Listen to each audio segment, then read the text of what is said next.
जय शिवराय मित्रांनो, हे बघा आमचं अनशन जवळपास 14 दिवस चाललं आणि त्या 14 दिवसाच्या ज्या व्यथा होत्या ते आज व्हिडिओच्या माध्यमातून मी मांडत आहो आणि भरपूर पब्लिकचा प्रतिसाद पण भेटला आणि आमच्या ज्या मागण्या होत्या त्याच्यावर जवळजवळ बावनकुळे साहेबांनी हामी पण भरली। त्याचा व्हिडिओ पण आखरीला मी टाकला आहे। आणि मित्रहो, त्या 14 दिवसाच्या अनशनमध्ये पाणी पण आलं। आज आम्ही पाण्याच्या अवस्थेत आमचा मंडप उडाला। त्याच्यानंतर मित्र आम्ही बाजूने वाटकर गजाननजी वाटकर त्यांचं दुकान आहे, रात्री भर पावसात तिथे झोपलो। आमचा पेंडालसुद्धा उडाला होता आणि अशी खूप दयनीय अवस्थेत आम्ही 14 दिवस काढले अन्नत्याग उपोषणाची।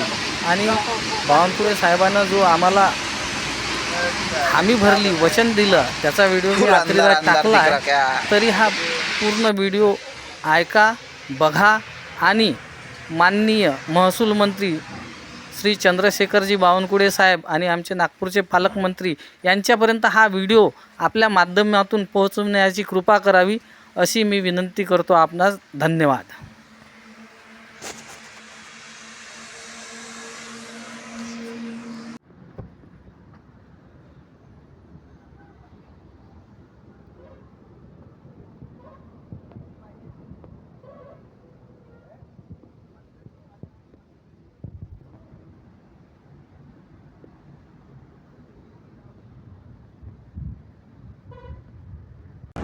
गट ग्रामपंचायत डोंगरगाव मधील 6 समस्याबद्दल प्रवीण घुमेकर हे उपोषणाला बसलेले आहे।